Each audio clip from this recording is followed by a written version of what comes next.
Hello and welcome to my channel, iWinDaloo's Gaming. The hypest, newest DPS character, Acheron, is here, and in typical Raiden Mei lookalike fashion, she's here to electrocute everything into oblivion. Acheron is the new Raiden Mei clone of Honkai Star Rail. While the first Raiden Mei clone in Genshin Impact couldn't cook it all, this new Raiden, Acheron, is as lost as a sock in the Bermuda Triangle. And you're probably also feeling pretty lost when you look at her kit, which honestly has some very long and convoluted explanations for a kit that's actually pretty straightforward to use. Maybe in one of her journeys, she'll get so lost that she runs into a certain green-haired swordsman and they can have a friendly duel. Regardless, that's where I come in to help you navigate through Acheron's kit, because we sure as hell know that she won't be of any use for navigating through her own kit.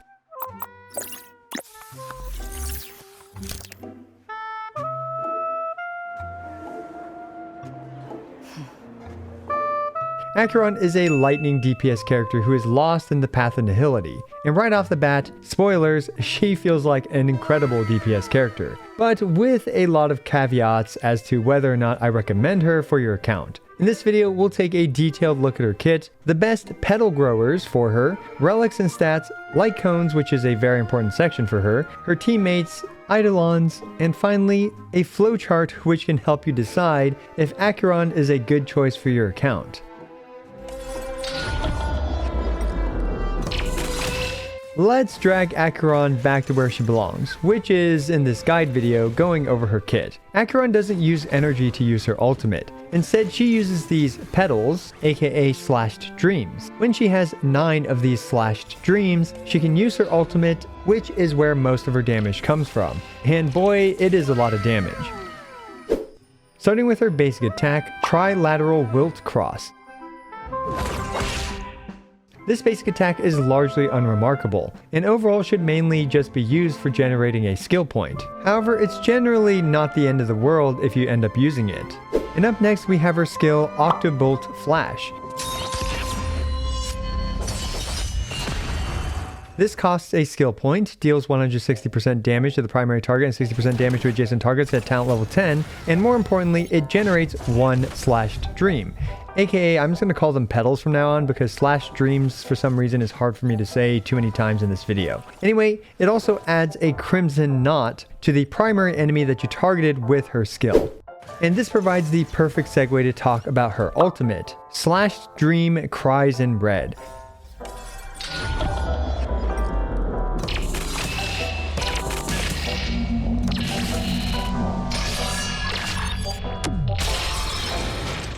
This ultimate is very complicated, but also very simple. To put it in Razor speak, big shiny slash, smash bad guys hard. The main thing to know about it is the overall summary, which is basically that it deals 300% damage to all the enemies on the field, plus an extra 72% to the primary target of the 3 individual slashes during her ultimate. To maximize the damage that this ultimate does, it's best to have multiples of 3 crimson knots on the enemy. You actually are able to switch which enemy you target for the 3 different slashes, and hitting an enemy with crimson knots will remove 3 crimson knots from that enemy, and based on the number of crimson knots removed, it will deal AoE damage to all the enemies. Basically, the enemies you target with your slash will take a bit more single target damage. I've left some notes on the screen if you care about the additional nitty gritty, but ultimately, her ultimate is just big shiny slash, smash bad guys hard. Oh, and her ultimate deals toughness damage to enemies even if they're not weak to lightning. Her ultimate also has a bonus trace, which basically just provides her with 90% damage bonus after her first ultimate, and it also deals some extra single target damage during her ultimate, but this extra damage is randomly spread out to all the enemies.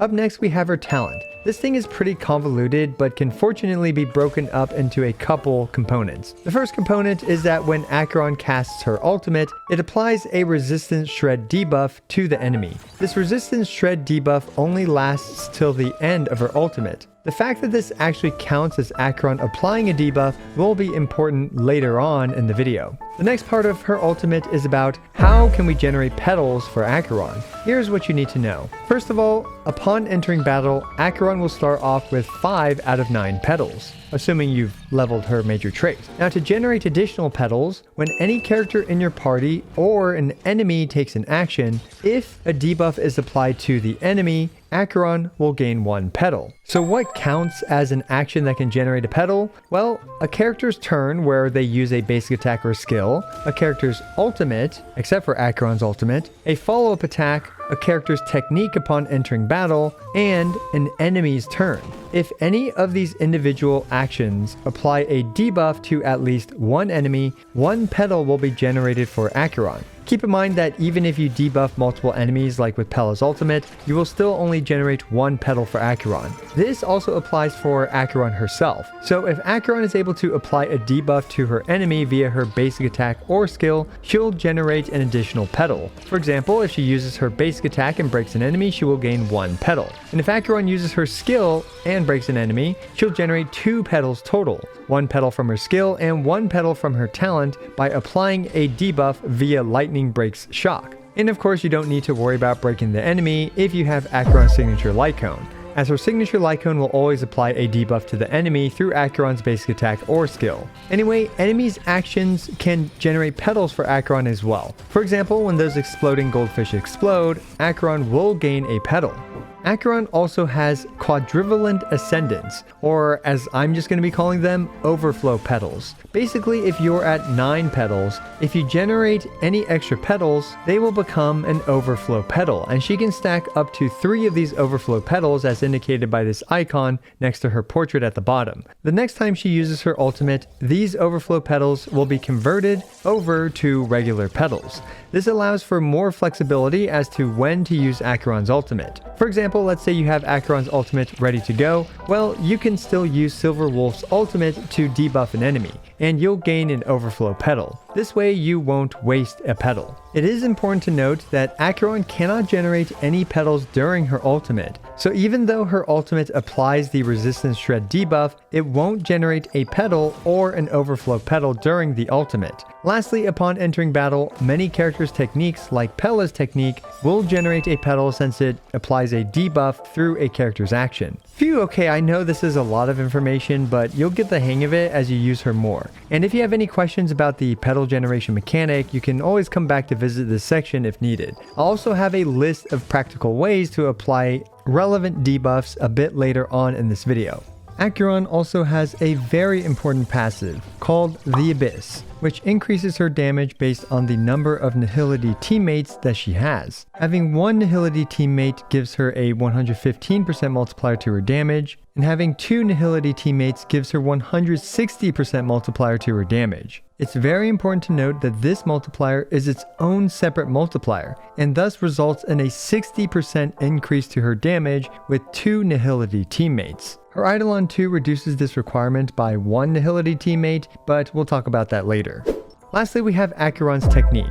This thing feels awesome to use in the overworld because you can spam it, and unless you hit an enemy, it won't reduce any of your technique points. When it does hit a non-elite enemy, it will just instantly kill the enemy and you can move on with your life. Yes, you'll still get all the rewards expected from the battle as well. Basic enemies that can be one-shot by her technique have this little icon above their head. Against elites though, you'll enter battle, do some lightning damage, and also you'll gain an overflow petal at the beginning of each round. And if Acheron's technique's opening slash applies a debuff, via, for example, her signature light cone, then she'll also generate an additional petal upon entering battle.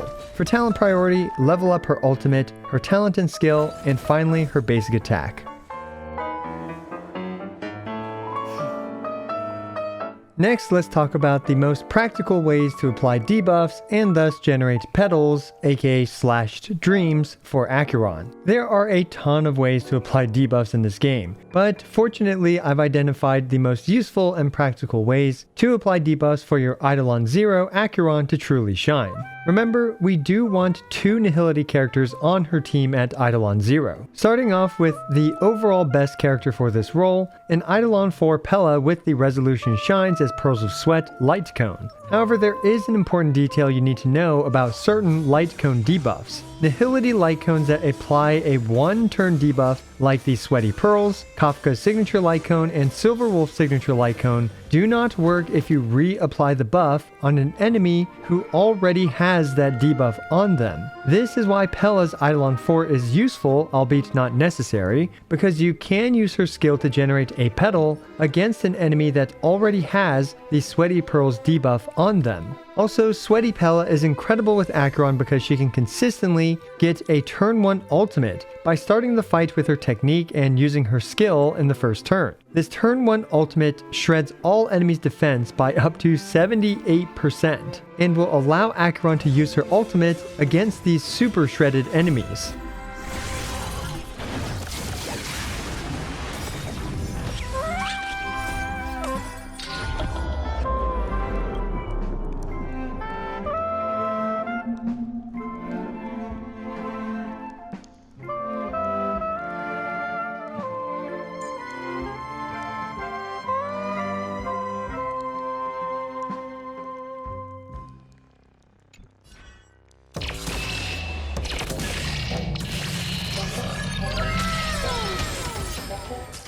Silverwolf of course also stands out, as literally everything she does applies a debuff to the enemy. Do keep in mind that when you use Silverwolf and Pela, you can easily get over 100% defense shred, which is a bit wasteful.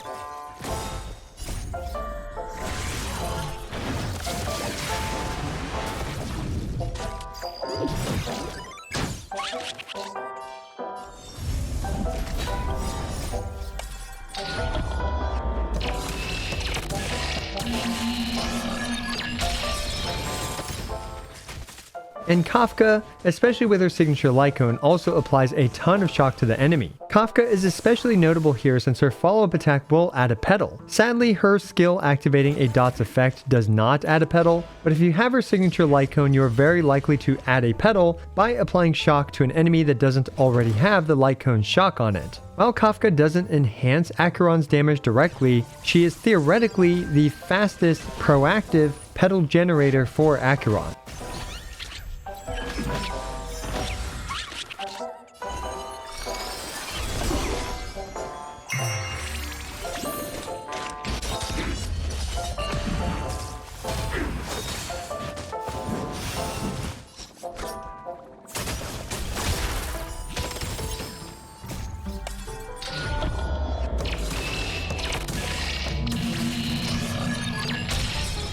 Black Swan is another great Nihility teammate for Acheron. Sadly, enemies spawning in and getting Arcana generally don't give a Petal, but literally everything else Black Swan does, like her technique, basic attack, skill, and ultimate, all generate Petals. Black Swan of course does a lot of damage herself, and she shreds the enemy's defense with her skill, thus increasing Acheron's damage. Another usable Nihility is Gwenai Finn. Unfortunately, Fire Kiss stacking from the enemy taking burn damage does not generate Petals. Fortunately though, everything else Gwenai Finn does have the potential to generate Petals, and her Fire Kiss is helpful for increasing Acheron's damage output.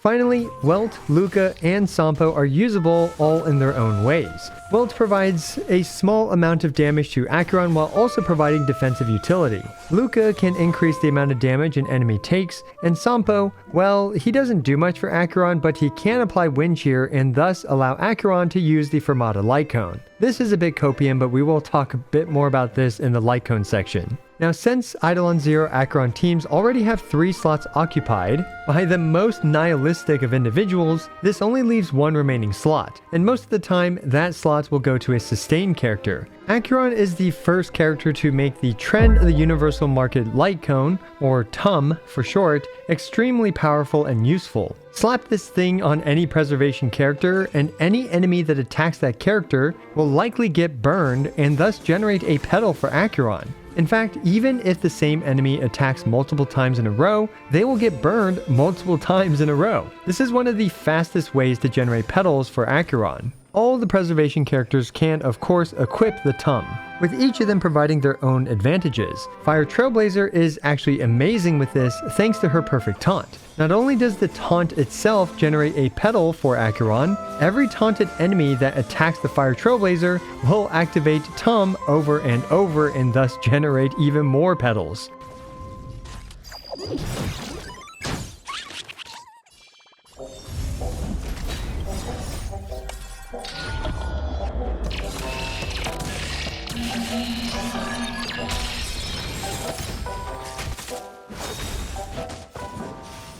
Gepard is also a great Tum choice as he has higher aggro than most characters, and his skill's freeze can be used to generate a petal. While he doesn't have a perfect taunt like the Fire Trailblazer has, Gepard does provide much better sustain for your team. Obviously, Fu Xuan and March 7th can equip the Tum, and each provide their own benefits. Now the Tum is clearly the best offensive option by far for Acheron, but Gallagher is also a usable abundance option as his ultimate and enhanced basic both generate petals.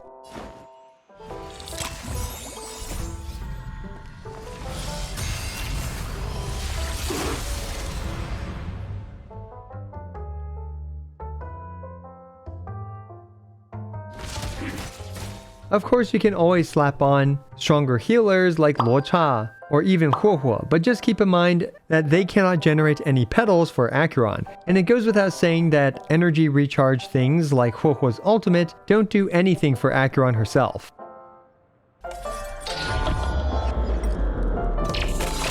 Next up, while navigating through this guide, we have her stats and relics. So I've decided to include less simplified charts for this video to try things out. Let me know if this is too much information or not, or if you actually prefer this. We have three main sections in this chart. The first is just her ultimate damage versus 3 targets. The second segment is 500 AV, or the first 5 turns of Memory of Chaos, versus a single target. And the third segment is 550 AV versus 3 targets. I've made a lot of assumptions about the petals generated, but did my best to keep the assumptions reasonable. These calcs also include Pella as a teammate with the Sweaty Pearls Light Cone. For the main stats, I recommend crit body, generally crit rate because of Acheron's crit damage ascension, but as always just try to maintain that 1 to 2 crit ratio, an attack percent sphere, and an attack percent boots. However, the lightning sphere, as we can see, isn't far behind, and if your lightning sphere has about 2 or more better substat rolls, then you can use that instead of an attack percent sphere. Speed boots, on the other hand, is where it gets tricky.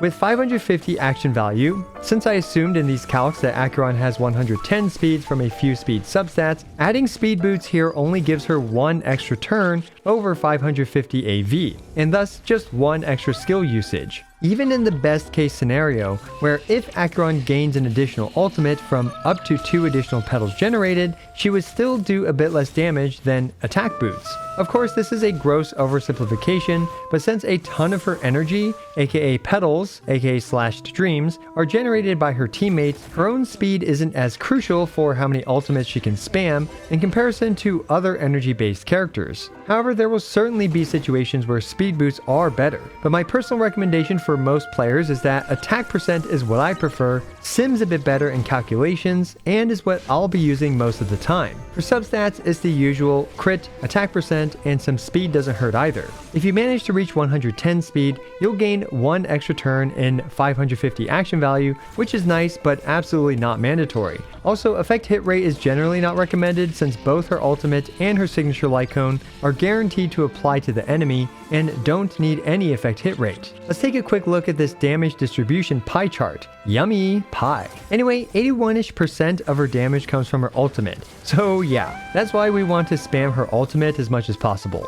As for 4-piece relics, it's clear that the 4-piece Pioneer will be her best set in most situations. This thing provides a ton of crit, and you want a bunch of debuffs on your enemy anyway. Notably, Acheron pretty much has 100% uptime on this thing's buff. As I mentioned earlier, Acheron's ultimate, immediately upon casting, instantly applies the resistance penetration debuff from her talent. This activates the Pioneer's buff and lasts until the end of Acheron's turn. If your Acheron is built super slow, you will very likely get her ultimate before she uses her skill twice, thus having 100% uptime for all the damage that Acheron outputs. As for other options, the Genius is always a good option against quantum weak enemies, and especially with Pella, as the more defense shred you have as long as it's under 100%, the better this relic set gets. However, do be wary that if you use Pella and Silverwolf, you will probably exceed 100% defense shred, which wastes a lot of damage here. The 4-piece Musketeer is also a usable option, especially if you can divert those extra speed substats over to crit, but otherwise it's not really worth using. And the 4-piece Band of Sizzling Thunder is a decent option as well, performing similarly to the 4-piece Musketeer. Still, the 4-piece Pioneer is the most recommended set due to its 100% uptime and massive crit value, and I personally recommend spending a month or two just farming relics for your Acheron. For the 2-piece Rope and Ball, the Izumo is the clear winner here. However, the Inert Salsodo isn't too far behind, and if you do have 120 plus speed, the Space Sealing Station isn't far behind that. Finally, the Glamoth is decent if you run 135 speed, or God forbid you somehow run 160 speed on her. The 2-piece Rudolent Arena isn't useless either, but as we can see, the 2-piece Izumo is the clear winner here, since you should always run another Nihility character with her.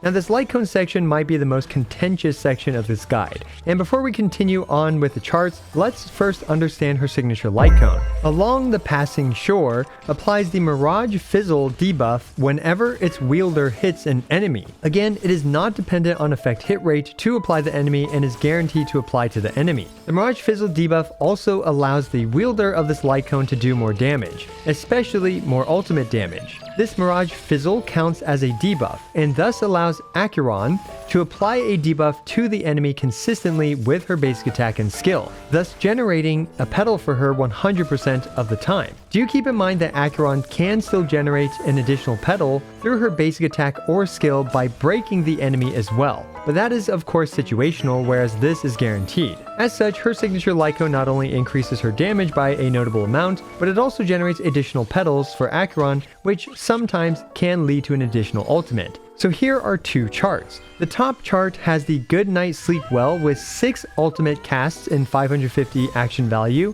as the baseline, and the bottom chart has the Good Night Sleep Well with 5 ultimates and 550 action value as the baseline. There will be situations where the additional petals from her signature light cone give Acheron an additional ultimate, and there will be situations where you won't even get a single additional petal through her signature light cone if you manage to, for example, break an enemy every time you use Acheron's skill or basic attack. As such, I think both situations where the Good Night gets the same number of ultimates or the Good Night gets one less ultimate are very important to consider. Speaking of the Good Night Sleep Well at Superimposition 5, this is overall her best free-ish to play light cone. And yes, it is a gacha exclusive, but fortunately it is in every single banner. In the 6 ult baseline chart, her signature light cone is only doing around 13.7% more damage over 550 action value against 3 targets in comparison to a Superimposition 5 Good Night Sleep Well. However, if the situation arises where you end up with one less ultimate than her signature light cone,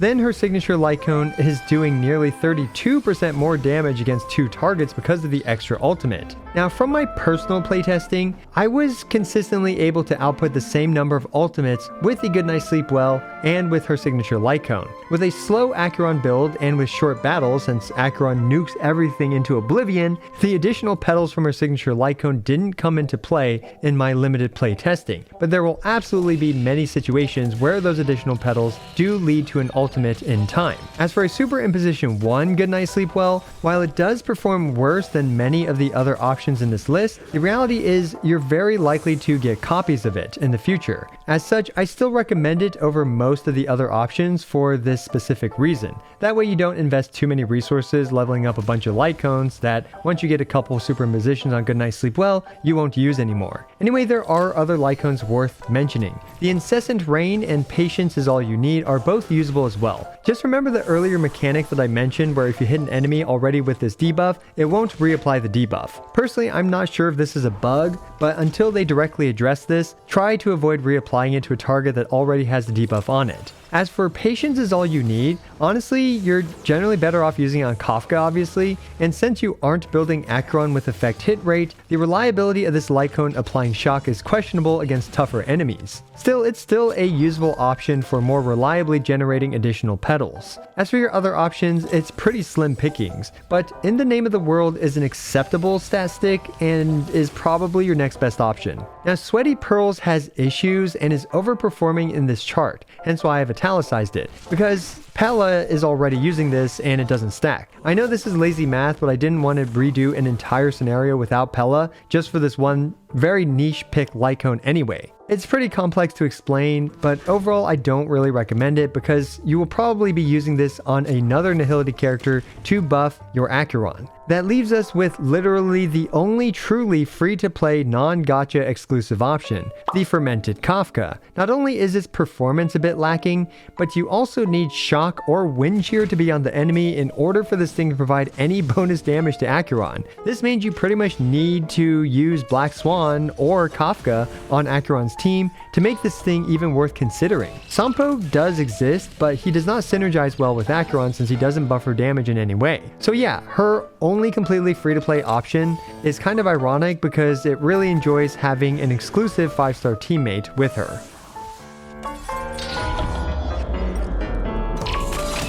So next we have Eidolons and Pull Priority. If it's not obvious already, her signature light cone is really good, and it provides a significant damage boost even in situations where you don't get an additional ultimate. As such, this is overall the most recommended thing to pull for her. Eidolon 1 is nice as it just gives her more crit rate, but her Eidolon 2 is also extremely cracked, as this allows you to maintain your Abyss passive with only one Nihility teammate, and it generates additional petals during Acheron's turn. This means that you can replace your second Nihility with the ever so broken Sparkle. It will speed up Acheron and increase her damage tremendously, especially against multiple targets. The rest of her Eidolons increase her damage and petals and stuff, and if you're a Bitcoin billionaire, then feel free to take a look at the calcs based on many assumptions.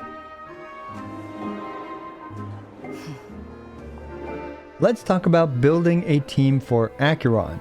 Now you've probably already gathered which characters tend to be recommended, but I'm going to go into a little bit more detail in terms of how the character should be built and some potential team structures that I recommend.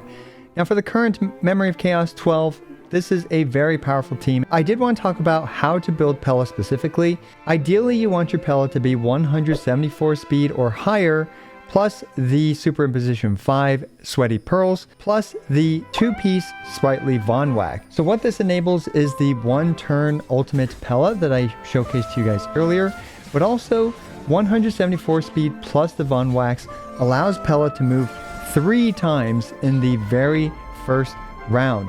And this can be the difference between getting Acheron's ultimate up in time or not. However, 174 speed is absolutely not necessary. Something like even 135 speed plus the Von Wax is good enough. But if you do want to absolutely optimize your Pella, 174 plus speed is the way to go. Now, when it comes to Black Swan's build, personally, I recommend a speedier build for her, so that way she can just go fast as well as apply a bunch of debuffs in order to stack petals for Acheron. Finally, we have the 4th slot, which is great for a preservation character, in particular one that can equip the Trend of the Universal Market light cone. For the preservation character, you also want more speed than usual, and depending on your survivability needs, you might have to sacrifice speed for defense, but it's hard to say based on your account. And also you do want some effect hit rate if possible as well, because that way you can have a lot of consistency with this. But do keep in mind with superimpositions, you get higher base chance to actually burn the enemy, so you do need less effect hit rate. I believe it is 39% effect hit rate for this thing to have 100% burn application rate. However, Trailblazer, for example, also has her Perfect Taunt on her skill, which has 100% base chance, so you want 67% effect rate or higher for this to be 100% application rate. Of course, you can always replace Trailblazer with another preservation character like Fu Xuan, Japard, and even March 7th.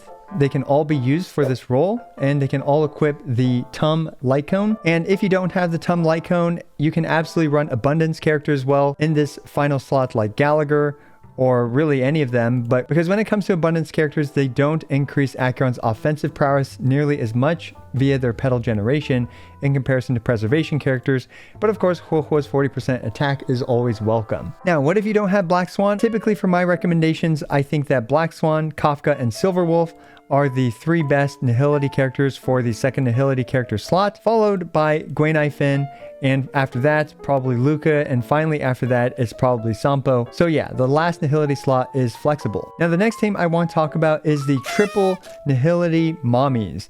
Now this team is temporarily one of the best teams for Acheron because each of these characters do a lot of their own personal DPS. You're running triple DPS without really any buffers for them, but you can absolutely replace Trailblazer for example, a Harmony character like Sparkle to buff up Acheron up the wazoo, so that way you can zero cycle things pretty easily. But for most content, running a preservation character here is more recommended. I do expect Acheron to get better debuffer teammates for her in the future, but this is a fun team to use in the meantime. Finally, we have the Fermata Copium team. So this is for those players that really don't have a whole lot of options. Let's say you don't have the trend of the universal market, and let's say you just want Acheron, and you're willing to invest into Acheron today, so that way you can play future impact with her. Now, of course, you're likely to get Pella and hopefully you have Sampo, and let's say you don't have the Good Night Sleep Well Light Cone.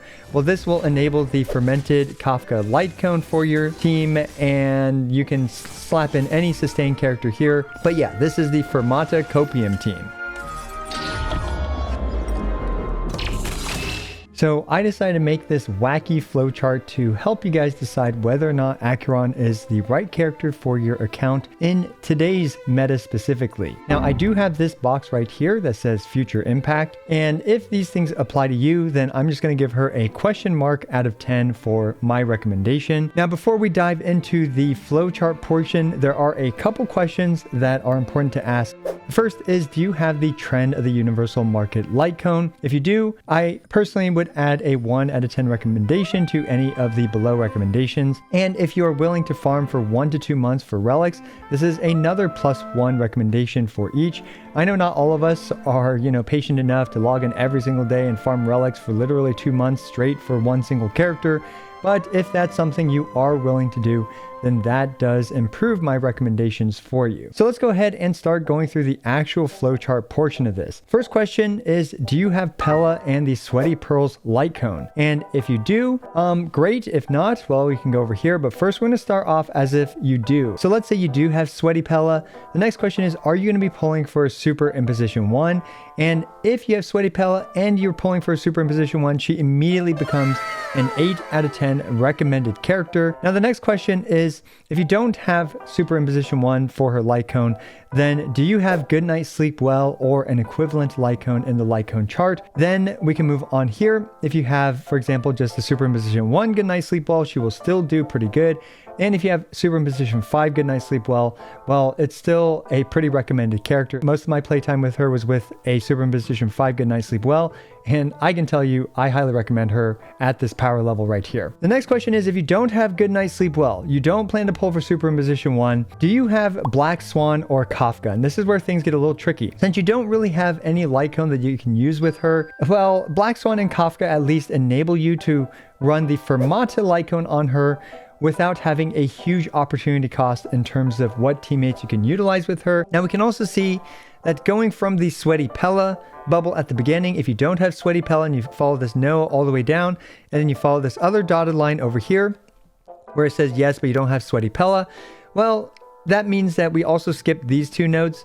So in the situation where you don't have Sweaty Pella, but you do plan to pull for a signature light cone, or you do have a Good Night Sleep Well, and you also have Black Swan or Kafka, then we also have these slightly higher recommendation values in comparison to the Fermata.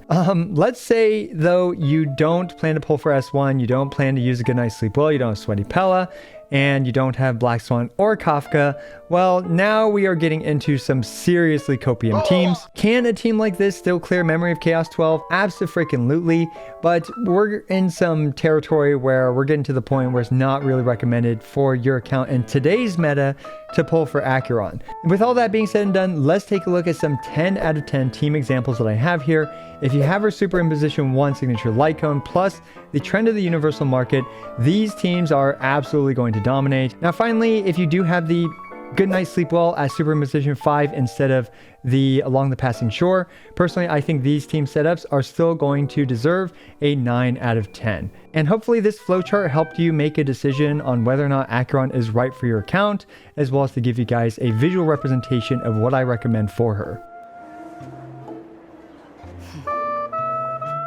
To wrap up this video, let's go through some of her pros and cons. An interesting pro that I didn't highlight earlier is the way her damage works. Thanks to her major trace, which deals 5 instances of 25% damage to random targets, this makes her an incredible all-rounder character. We all know by now that she absolutely destroys AoE situations, and she also does incredibly well versus single targets thanks to this major trace, because all 6 of these hits will end up concentrating on the one single target. Another major benefit is that Acheron's built-in resistance shred debuff and toughness damage to everything also allows her to brute force through lightning neutral enemies more easily than most other DPS characters. And the fact that her teammates generate petals for her, she's able to ultimate pretty much every single one of her turns. Even with today's suboptimal supports, Acheron is already competitive with other top tier DPS characters with the good night sleep well. And if you add in her signature light cone, well, she becomes a complete monster. Frankly, she has the potential to get much better with future, more suitable debuffers. And the last major pro is that she can utilize non-harmony and non-abundance supports, thus freeing them up for your other team. Next, let's talk about her con. There's no denying that if we look at today's meta, it can be hard to recommend her for your account depending on what light cones and characters you have. Acheron's signature light cone is also situationally a massive buff to her damage output. Also, I highly recommend spending a month or two literally just farming for her relics, as she benefits immensely from hyper investing into her. So if you're not able to commit to a lot of relic farming for her, well, she's not going to perform well with terrible relics. Another issue is that she gets much stronger the faster her teammates are. While Acheron excels with slow attack percent boots, the faster her teammates are, the more debuffs they apply, and thus the more petals Acheron gets. As such, farming speed gear for your supports will be critical to her success. Her teams at Eidolons 0 are also restrictive, and outside of Pella, her best options are limited 5-star Nihility characters such as Black Swan, Silverwolf, or Kafka. Overall though, Acheron is an absolute monster in the right scenarios, and if you can't tell, I went all out with this video to provide literally everything I know about this character. If you enjoyed this extremely thorough guide, be sure to like, comment, and subscribe to let the YouTube algorithm and myself know that this is the type of content that you want. As always, I appreciate every single one of you. This is I Win to Lose, signing out.